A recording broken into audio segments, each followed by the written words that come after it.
आपलं सोयाबीन हे साधारणतः 20 ते 25 दिवसाचं झालेलं आहे आणि अशा अवस्थेत आपण पहिल्या फवारणीचं सोयाबीन पिकावर सर्वजण नियोजन करत आहोत.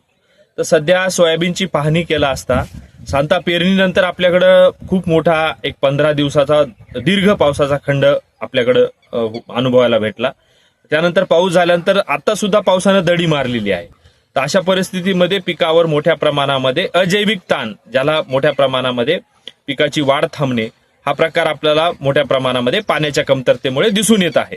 त्यासोबतच काही पिकांवर सोयाबीनवर जो पिवळेपणा आहे, ज्याला आपण सोयाबीन मधला क्लोरोसिस असे म्हणतो, तो क्लोरोसिस हा प्रकार जो आहे सोयाबीन पिकामध्ये तो फेरस आणि झिंक ह्या अन्नद्रव्याच्या कमतरतेमुळे येत होतो.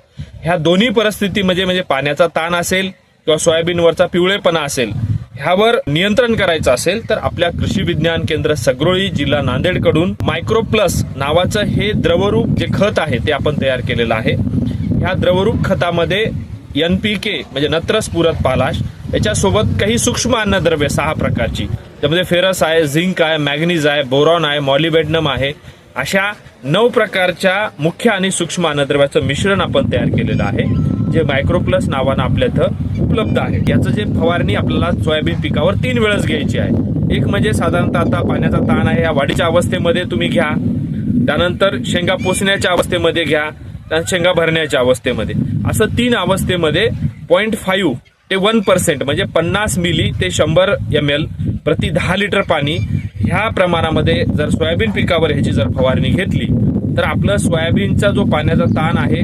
त्याच्यावर मात करण्याची आणि जे पिवळेपणा आलेला आहे तो कमी करण्यासाठी आपल्याला अतिशय उपयुक्त ठरणार आहे. याची उपलब्धता आपलं संस्कृती संवर्धन मंडळ कृषी विज्ञान केंद्र सगरोळी जिल्हा नांदेड इथे विक्रीस उपलब्ध आहे. आपल्याला हवा असेल तर आपण खालील नंबरवर संपर्क करा.